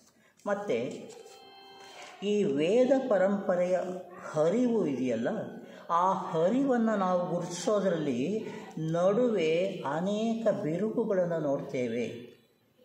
ಉದಾಹರಣೆಗೆ, ಈ ಪಾಶ್ಚಾತ್ಯರು ವೇದಗಳನ್ನು ವಿಮರ್ಶೆ ಮಾಡುವಾಗ ಏನು ಹೇಳಿದ್ರು, ಅವರು ಆರ್ಯ ಮೂಲ ಜನಾಂಗದ ಬಗ್ಗೆ ಅವರ ಒಂದು ಕಲ್ಪನೆ ಇತ್ತು. ಅಂದರೆ ಅವರು ಅನಾಗರಿಕರು, ಅಜ್ಞಾನಿಗಳು ಮತ್ತು ದೇ ಆರ್ ಬಾರ್ಬರಸ್ ಪೀಪಲ್ ಅಂತ ಕೂಡ ಹೇಳ್ತಾರೆ. ಆದ್ದರಿಂದ ಇಂಥವರಲ್ಲಿ ಇಂಥ ಒಂದು ಜ್ಞಾನ ಬೆಳೀಬೇಕು ಅಂತಕ್ಕಂಥದ್ದು ಸಾಧ್ಯವಿಲ್ಲ ಅನ್ನೋದು ಅವರ ವಾದ ಆಗ್ತದೆ ಅದರೊಳಗೆ. ಆದ್ದರಿಂದ ಈ ವಿಶೇಷವಾಗಿ ಏರ್ಪಟ್ಟ ಪಾಶ್ಚಾತ್ಯ ಚಿಂತಕರ, ಇತಿಹಾಸಕಾರರ ಅಭಿಪ್ರಾಯಗಳು ನಮ್ಮ ತಿಳಿವನ್ನು ದಿಕ್ಕು ತಪ್ಪಿಸಿವೆ. ಇದು ಒಂದು ಕಾರಣ. ಈ ಭಾರತೀಯ ದೈವಿ ಕಲ್ಪನೆಗಳ ಬಗೆಗಿನ ಈ ಪಾಶ್ಚಾತ್ಯರಷ್ಟೇ ಅಲ್ಲ, ಕೆಲವು ನಮ್ಮಲ್ಲಿ ಆಚಾರ್ಯರನ್ನ ಹೇಳಲಾರೆ, ವಿಮರ್ಶಕರು ಮತ್ತು ಪಂಡಿತರು ಕೂಡ ಈ ಪಾಶ್ಚಾತ್ಯರ ಹಾದಿಯನ್ನೇ ತುಳಿದು ಅವರು ಆರ್ಯ ಜನಾಂಗ ಹಾಗೂ ಅವರ ಸ್ವಭಾವ ಸಿದ್ಧ ಗುಣಗಳ ಬಗ್ಗೆ ವಾಸ್ತವವನ್ನು ತಿರುಚಿ ಹಾಕಿದ್ದಾರೆ. ಆರ್ಯರು ಅನಾಗರಿಕರಲ್ಲ, ಅವರು ಕೇವಲ ಪ್ರಕೃತಿಯಲ್ಲಿ ಆಗತಕ್ಕಂಥ ಬದಲಾವಣೆಗಳನ್ನು, ಸೂರ್ಯ ಹುಟ್ಟುತ್ತೆ, ಮಧ್ಯೆ ಬರುತ್ತೆ, ಸಂಜೆಗೆ ಮುಳುಗುತ್ತೆ, ಮಳೆ ಆಗುತ್ತೆ, ಗಾಳಿ ಇದೆ, ನದಿಗಳು ಹರಿಯುತ್ತವೆ, ನೀರುತ್ತೆ, ಇಲ್ಲ, ಇವೆಲ್ಲ ಅದನ್ನೆಲ್ಲ ನೋಡ್ತಾರಲ್ಲ, ಅವರು ಈ ಅದನ್ನು ನೋಡಿ ಇವರಿಗೆ ಪರ್ಟಿಕ್ಯುಲರ್ಲಿ ಪ್ರಕೃತಿ ವಿಕೋಪಗಳನ್ನು ನೋಡಿ ಇವರಿಗೆ ಭಯ ಹುಟ್ಟಿತು. ಆ ಭಯದಲ್ಲಿ ಇವರು ದೇವರನ್ನು ಕಲ್ಪನೆ ಮಾಡಿಕೊಂಡ್ರು ಅಂತ ಹೇಳ್ತಾರೆ ಪಾಶ್ಚಾತ್ಯರು.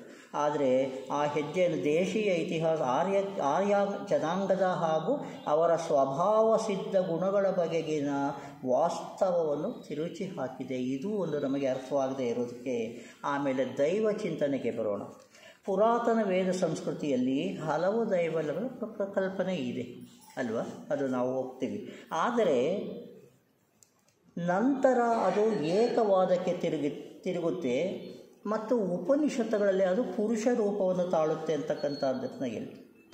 ಆಮೇಲೆ ಪಾಶ್ಚಾತ್ಯರು ಹೇಗೆ ಈ ಬೆಳವಣಿಗೆಯ ಅಂತರಗಳನ್ನು ಗುರುತಿಸ್ತಾರೆ ಅಂತ ಹೇಳಿದ್ರೆ, ಅವರು ಒಂದು ನ್ಯಾಚುರಲಿಸ್ಟ್ ಆಂಥ್ರೋಪೋಮಾರ್ಫಿಕ್ ಪಾಲಿಥಿಯಿಸಮ್ ಅಂತ ಹೇಳ್ತಾರೆ. ಹಲವು ದೈವಗಳಿಗೆ ಹೇಗೆ ಹೇಳ್ತಾರೆ ಅಂದರೆ, ಆ ಪ್ರಕೃತಿಯಲ್ಲಿ ಕಂಡದ್ದು, ಆ ಪ್ರಕೃತಿಯಲ್ಲಿ ಯಾವುದು ಭೀತವಾಗಿ ಕಂಡಿತು ಆರ್ಯ ಜನರಿಗೆ, ಅವರು ಅದು ನೈಸರ್ಗಿಕ ರೂಪ ಮತ್ತು ಅದಕ್ಕೆ ಒಂದು ಹೆಸರು ಕೊಟ್ಟರು. ಪ್ರವಾಹ ಆಗುತ್ತೆ ಅಥವಾ ಇದು ಏನೋ ಭೂಕಂಪವಾಗುತ್ತೆ, ಇದು ಏನು ಅಂತ ಹೇಳಿ ಅದಕ್ಕೆ ಒಂದು ಹೆಸರನ್ನು ಕೊಟ್ಟರು. ಅವರಿಗೆ ಯಾವುದು ಒಂದು ಗಾಳಿ, ಇದು ಬೆಳಗು ಆಗೋದು, ಬೆಳಗು ಮುಳುಗೋದು, ಮಳೆ, ಸಂದರ್ಭ, ಪ್ರಪಾತ, ವಿಕೋಪಗಳು ಏರ್ಪಡತಕ್ಕಂಥದ್ರ ಎಲ್ಲರ ಹಿಂದೆ ಒಂದೊಂದು ದೇವರನ್ನು ಗುರುತಿಸಿದರು. ಅದರಲ್ಲಿ ಈ ವೈಜ್ಞಾನಿಕತೆ ಅಥವಾ ಒಂದು ವ್ಯವಸ್ಥಾತ್ಮಕವಾದ ಚಿಂತನೆ ಇರಲಿಲ್ಲ ಅಂತ ಪಾಶ್ಚಾತ್ಯರು ಹೇಳ್ತಾರೆ. ಪುರುಷ ಕರ್ತನ ರೂಪವನ್ನು, ಆದ್ದರಿಂದ ಪುರುಷ ಕಲ್ಪನೆ ಭಾರತದ ಏಕತಾವಾದದ ಅನ್ವರ್ಥ ಇರುವಿಕೆ ಇದರಿಂದ. ಸೊ ಈ ದೇವರ ಕಲ್ಪನೆ ಅನೇಕವಾದದ್ದು ಹೇಗೆ ಬಂತು ಅಂತಂದರೆ ಈ ರೀತಿಯಾಗಿ ಬಂದಿದೆ. ಅದು ಮುಂದಕ್ಕೆ ಏನಾಯಿತು ಅಂತ ಅಂದರೆ, ಈ ಎಲ್ಲ ದೇವತೆಗಳು, ಗಾಳಿ ದೇವರು, ವರುಣ ದೇವರು, ಇಂದ್ರ ದೇವರು, ಬೃಹಸ್ಪತಿ ಮತ್ತು ಇವುಗಳು ಎಲ್ಲವೂ ಇದರ ಹಿಂದೆ ಒಂದೇ ಪರಮದೈವ ಇದೆ ಅನ್ನತಕ್ಕಂಥದ್ದು ಆ ಭಾವನೆ. ಯಾಕೆ ವಿವಿಧವಾದಂಥದ್ದು ತೋರಿಸ್ತೀವಿ? ಗಾಳಿ ಮಳೆ ಜೋರಾಯಿತು, ಪ್ರವಾಹಗಳು ಬಂದವು ಅಂದಾಗ ಗಾಳಿ ದೇವರನ್ನು ಮತ್ತು ನೀರಿನ ದೇವರನ್ನು ಅದನ್ನು ಪೂಜೆ ಮಾಡೋದಕ್ಕೂ ಬದಲು ಇಡೀ ಈ ಪ್ರಕೃತಿಯಲ್ಲಿ ಬದಲಾವಣೆಗಳು ಆಗುತ್ತಲ್ಲ, ಆ ಬದಲಾವಣೆಗೆ ಕಾರಣವಾದಂಥ ಒಂದು ಅಂದರೆ ದೇವತೆಗಳು ಅಂತಲೇ ಇಟ್ಕೊಂಡಾಗ ಆ ದೇವತೆಗಳಿಗೆ ಒಬ್ಬ ನಾಯಕ ಇರಬೇಕು, ಒಬ್ಬ ಕರ್ತೃ ಇರಬೇಕು. ಅದು ಏಕದೇವತಾವಾದ. ಅಂದರೆ ಯಾವುದು, ನಾವು ಹಲವು ದೇವತೆಗಳಿಗೆ ನಾವು ಏನು ಹೇಳ್ತೇವೆ, ಅದು ಪಾಲಿಥಿಯಿಸಮ್ ಅಂತ ಹೇಳ್ತೀವಿ. ಪಾಲಿಥಿಯಿಸಮ್, ಹಲವು ದೈವಗಳ ವಾದ. ಆ ಹಲವು ದೈವಗಳ ವಾದ ಬಂದದ್ದು ಈ ನೈಸರ್ಗಿಕ ಮಾನವ ರೂಪ ಹಲವು ದೈವ ಏಕಾಗ್ರತೆವಾದದ ಏಕದೈವವಾದ ಅಲ್ಲಿಂದ ಉತ್ಪತ್ತಿ ಆಯಿತು ಅಂತ ಹೇಳ್ತಾರೆ. ಆದ್ದರಿಂದ ಈ ಪಾಶ್ಚಾತ್ಯರುಗಳ ನ್ಯಾಚುರಲಿಸ್ಟ್ ಆಂಥ್ರೋಪೋಮಾರ್ಫಿಕ್ ಪಾಲಿಥಿಯಿಸಮ್ ಮುಂದೆ ಇದು ಟರ್ನ್ ಟು ಮಾನೋಥಿಯಿಸಮ್, ಏಕದೇವತಾವಾದಕ್ಕೂ ಬಂತು. ಯಾಕೆ? ಈ ಎಲ್ಲ ದೇವತೆಗಳಿಗೆ ಒಬ್ಬ ನಾಯಕ ಇರಬೇಕು, ಅವನನ್ನು ನಾವು ಪೂಜಿಸಿದರೆ ಎಲ್ಲವನ್ನೂ ತಣಿಸಬಹುದು, ಎಲ್ಲವನ್ನೂ ಮಣಿಸಬಹುದು ಅಂತಕ್ಕಂಥ ಒಂದು ಚಿಂತನೆ ಬಂತು ಅಂತ ಹೇಳ್ತಾರೆ. ಅವರ ಈ ಬಗೆಯ ಆ ಮೊನೋಥಿಯಿಸಮ್ನ ಮಧ್ಯೆ ಅವರು ಒಂದು ಹೇಳ್ತಾರೆ, ಏನಂದರೆ ಈ ಹಿನೋಥಿಯಿಸಮ್ ಅಂತಕ್ಕಂಥ ಒಂದು ಪರಿಕಲ್ಪನೆ ನಮಗೆ ಪಾಶ್ಚಾತ್ಯರಿಂದ ಬಂದದ್ದು. ಹಿನೋಥಿಯಿಸಮ್ ಅಂದರೆ ಏನು ಅಂತ ಅಂದರೆ, ಯಾವುದು ಇವಾಗ ನನಗೆ ಒಂದು ಸಂಕಷ್ಟ ಬಂದಿದೆ, ಆ ಸಂಕಷ್ಟ ಬಂದಾಗ ಆ ಸಂಕಷ್ಟಕ್ಕೆ ಯಾವ ಒಂದು ಗ್ರಹ ಕಾರಣವಾಗಿದೆಯೋ, ಗ್ರಹವೋ ದೈವವೋ ಒಂದು ಕಾರಣವಾಗಿದೆಯೋ ಅದನ್ನು ಮಾತ್ರ ನಾನು ಪೂಜೆ ಮಾಡ್ತೇನೆ. ಅಂದರೆ ಏಕ ಆಯತನ ಅಂತ ಹೇಳ್ತಾರೆ. ಆಯತನ ಅಂದರೆ ನನಗೆ ಯಾವುದು ಬೇಕೋ ಅದನ್ನು ಕೊಡುವಂಥ ದೇವತೆಯನ್ನು, ಒಂದೇ ದೇವತೆಯನ್ನು ನಾನು ಪ್ರಾರ್ಥನೆ ಮಾಡ್ತೇನೆ. ನನಗೆ ವಿದ್ಯೆ ಬೇಕು, ಸರಸ್ವತಿಯನ್ನು ಪೂಜೆ ಮಾಡ್ತೇನೆ. ನನಗೆ ಹಣ ಬೇಕು, ಐಶ್ವರ್ಯ ಬೇಕು, ಲಕ್ಷ್ಮಿಯನ್ನು ಪೂಜೆ ಮಾಡ್ತೇನೆ. ನನಗೆ ಮನಃಶಾಂತಿ ಬೇಕು, ಶಿವನನ್ನು ಪ್ರಾರ್ಥನೆ ಮಾಡ್ತೇನೆ. ಅಂದರೆ ಇವು ಬೇರೆ ಬೇರೆ ದೈವಗಳು ಅನ್ನತಕ್ಕಂಥದ್ದಲ್ಲ. ನನಗೆ ಯಾವುದು ಬೇಕೋ ಅದಕ್ಕೆ ನಾನು ಮೊದಲ ಗಮನ, ಆಯತನ ಅಂತ ಹೇಳ್ತಾರೆ. ಆ ರೀತಿಯಾಗಿ ಹಲವು ದೈವಗಳ ಕಲ್ಪನೆ ಬಂತು ಅವರಲ್ಲಿ ಅಂತ ಬ್ರಿಟಿಷ್ ಪಾಶ್ಚಾತ್ಯರು ಹೇಳತಕ್ಕಂಥದ್ದು. ಆದ್ದರಿಂದ ಆ ಹಿನೋಥಿಯಿಸಮ್, ಮಾನೋಥಿಯಿಸಮ್ ಮತ್ತು ಮೋನಿಸಮ್ ಕೊನೆಗೆ ಬಂದದ್ದು ಏಕತಾವಾದ.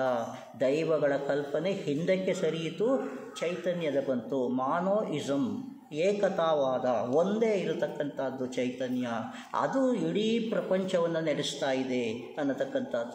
ಈಗ ಅದನ್ನು ನಾವು ಕಂಡುಕೊಂಡಿದ್ದೇವೆ. ನಾವು ಆಡೋ ಮಾತುಗಳಲ್ಲಿ ಸ್ಪಂದನವಿದೆ. ನಮಗೆ ಕಣ್ಣಿನ ದೃಷ್ಟಿ ಬರಬೇಕಾದ್ರೆ ಅದು ಬೆಳಕಿನ ಸ್ಪಂದನಗಳಿಂದ ಬರುತ್ತೆ. ಅಂದರೆ ಇಡೀ ವಿಶ್ವ ಸ್ಪಂದನಗಳಿಂದ ನಡೀತಾ ಇದೆ ಅನ್ನತಕ್ಕಂಥದ್ದನ್ನು ನಾವು ಕಂಡುಕೊಂಡಿದ್ದೇವೆ ಅಲ್ವ. ಸೊ ಆ ಸ್ಪಂದಗಳ ಹಿಂದೆ ಆದ್ರೂ ನಾವು ಯೋಚನೆ ಮಾಡುವುದು, ಈ ಸ್ಪಂದಗಳು ಎಲ್ಲಿ ಉತ್ಪತ್ತಿ ಆಗ್ತವೆ? ಅಂತ ಹೋದಾಗ ಅದು ಸೃಷ್ಟಿಕರ್ತನಿಗೆ ಹೋಗ್ತದೆ. ಯಾಕೆಂದರೆ ಆದಿ ಮೂಲದಲ್ಲಿ ಆ ಪಾಸಿಟಿವ್ ಆ್ಯಂಡ್ ನೆಗೆಟಿವ್ ಅಣುಗಳು ಸಂಗಮವಾದಾಗ ಒಂದು ಸ್ಪಂದ ಉತ್ಪತ್ತಿ ಆಯಿತು. ಆ ಸ್ಪಂದ ಯಾವುದು ಈ ರಚನೆ ಅಂದರೆ ಈ ವಿಶ್ವದಲ್ಲಿ ಕಂಡಂಥ ಬೇರೆ ಬೇರೆ ಸ್ತರಗಳಲ್ಲಿ ಅದು 1 7 ಆಗಿ 7 49 49 ಇನ್ನಾಗಿ ಈ ರೀತಿ ಬಂದು ನಮ್ಮ ಒಳಗೆ ಯಾವ ಸ್ಪಂದನ ನಡೆಯುತ್ತಿದೆ ಅನ್ನತಕ್ಕಂಥದ್ದಕ್ಕೆ ಒಂದು ಮೂಲ ಇದೆ. ಆ ರೀತಿಯಲ್ಲಿ ನೋಡಿದರೂ ಕೂಡ ಆ ಚೈತನ್ಯ ಅನ್ನೋದನ್ನು ನಾವು ಗುರುತಿಸ್ತೇವೆ. ಆ ಚೈತನ್ಯ ರೂಪಿ ಶಿವ ಅಂತ ಹೇಳ್ತೇವೆ, ಚೈತನ್ಯ ರೂಪಿ ವಿಷ್ಣು ಅಂತ ಹೇಳ್ತೇವೆ. ಹಾಗಲ್ಲದೆ ಅದರಿಂದ ಆ ದೇವರ ಹೆಸರುಗಳು ಬೇಕಿಲ್ಲ. ಆ ದೇವರುಗಳನ್ನು ನಾವು ಯಾವುದರಿಂದ, ಅವರ ಸಂಕೇತಗಳಿಂದ ಗುರುತಿಸ್ಕೊಳ್ತೇವೆ. ಶಿವನನ್ನು ನಾವು ಜ್ಞಾಪಿಸ್ಕೊಂಡಾಗ ಏನು ನೋಡ್ತೇವೆ? ತಲೆಯಲ್ಲಿ ಗಂಗೆ, ಇದರಲ್ಲಿ ಕೊರಳಲ್ಲಿ ಹಾವು, ಇಂಥವು ನೋಡ್ತೇವೆ. ಒಂದು ತ್ರಿಶೂಲ ಇಟ್ಕೊಂಡಿದ್ದಾರೆ. ಇದನ್ನು ಚರ್ಮಾಂಬರ, ಚರ್ಮವನ್ನು ಹುಟ್ಟಿದ್ದಾನೆ, ಚರ್ಮದ ಮೇಲೆ.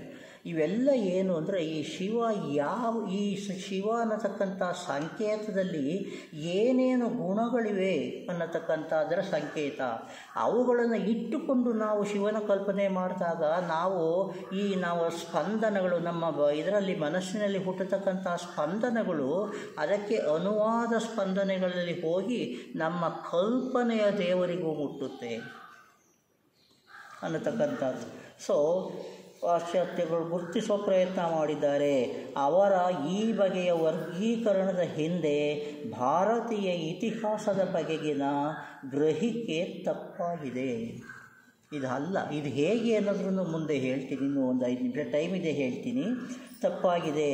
ಅವರ ಈ ಆಭಾಸವು ಭಾರತದ ಮೂಲ ನಿವಾಸಿಗಳನ್ನು ಆದಿಮಾನವರು, ಒರಟು ಜನರು, ಅನಾಗರಿಕರು, ವಿಚಾರ ಶೂನ್ಯರು ಎಂದು ಭಾವಿಸಿರುವುದರಿಂದ ಇದು ಅವರ ಅಭಿಪ್ರಾಯಗಳಿಂದ ದೋಷವಾಗಿದೆ. ಇದರಲ್ಲಿ ಏನಾಯಿತು?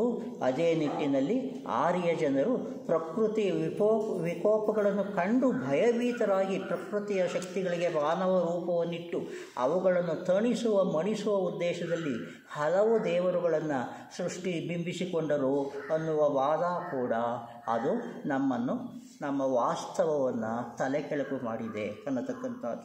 ವಾಸ್ತವ ಏನು ಅಂತ ನೋಡೋದಾದರೆ, ನಮ್ಮ ಈ ಭರತ ಭೂಮಿಯಲ್ಲಿ ನೆಲೆ ಕಂಡ ಆರ್ಯರು ಮೂಲವಾಸಿಗಳು ಅಂತ ನಾವು ಹೇಳೋದಿಲ್ಲ.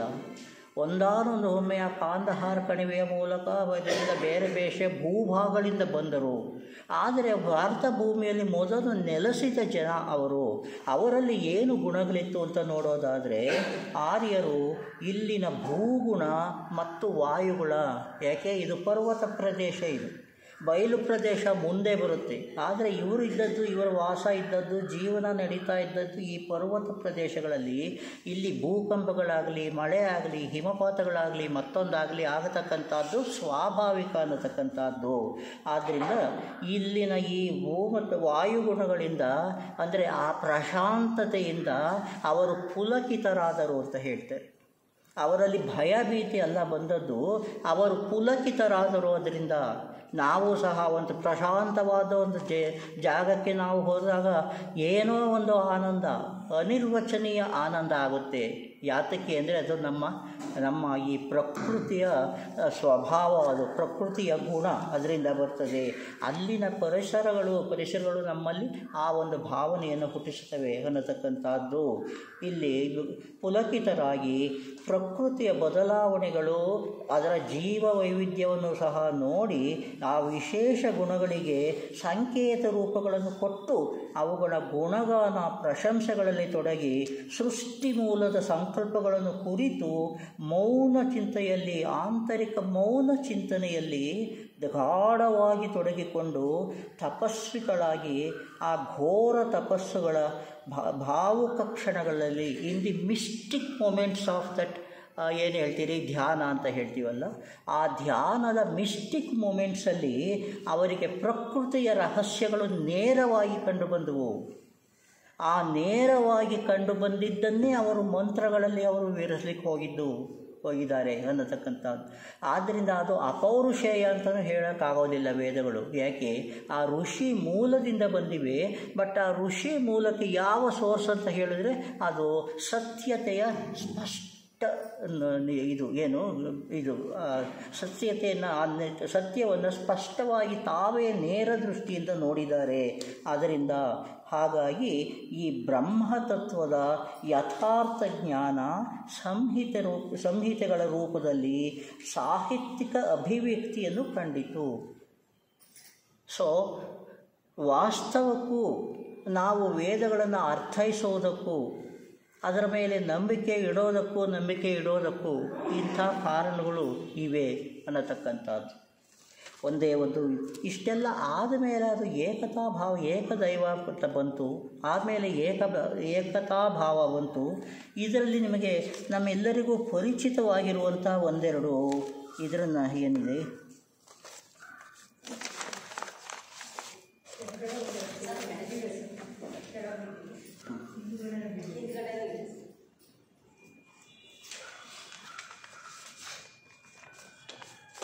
ನಾವು ಎಲ್ಲರೂ ಇದನ್ನು ಪ್ರಾರ್ಥನೆಗೆ ಉಪಯೋಗಿಸ್ತೇವೆ. ಯಂ ಬ್ರಹ್ಮ ವರುಣೇಂದ್ರ ರುದ್ರ ಮರುತಸ್ಯ ಯಂ ಬ್ರಹ್ಮ ವರುಣ ಇಂದ್ರ ಮರುತ ಸ್ತುನ್ವಂತಿ ದಿವ್ಯೈಷ್ಠವೈ ವೇದೈ ಸಾಂಗ ಪದಕ್ರಮೋಪನಿಷದೈ ಗಾಯಂತಿಯಂ ಸಾಮಗ. ಸಾಮವೇದದಲ್ಲಿ ಹೇಗೆ ಅವು ಪರಿವರ್ತನೆಗಳಾಯಿತು? ಧ್ಯಾನಾವಸ್ಥಿತ ತದ್ಗತೇನ ಮನಸಾ ಪಶ್ಯಂತಿಯಂ ಯೋಗಿನಃ ಯಶಾಂತಂ ನವಿದುಸುರಾಸುರಗಣ ದೇವಾಯ ತಸ್ಮೈ ನಮಃ. ಅವರ ಪ್ರಾರ್ಥನೆ ಇದು. ಎಲ್ಲಿಂದ ಹೊಮ್ಮಿತು ಇದು? ಗಾಳಿ, ಬೇರೆ ಬೇರೆ ದೇವತೆಗಳು, ಬೇರೆ ಬೇರೆ ಪ್ರಕೃತಿಯ ಶಕ್ತಿಗಳನ್ನು ಒಂದೊಂದು ಸಂಕೇತಗಳ ರೂಪದಲ್ಲಿ ನೋಡಿದರು. ಆದರೆ ಈ ಎಲ್ಲಕ್ಕೂ ಕಾರಣವಾದಂಥ ಪಶ್ಯತಿ, ಇದನ್ನು ನಾವು ಕಂಡಂಥ ಈ ಒಂದು ದೈವ ಇದೆಯಲ್ಲ, ಯಶಾಂತಂ ನವಿದು ಸುರಾಸುರಗಣ ದೇವಾಯ, ಎಲ್ಲ ದೇವದೇವತೆಗಳಿಗೂ ಮೂಲವಾದಂಥ ಆ ದೇವನಿಗೆ ನಾನು ನಮಸ್ಕರಿಸುತ್ತೇನೆ ಅನ್ನತಕ್ಕಂಥದ್ದು. ಅದೇ ರೀತಿ ಇದು ಋಗ್ವೇದದಲ್ಲಿ ಇದಿದೆ. ಇದು ನಮಗೆ ಗೊತ್ತಿದೆ. ಏನು?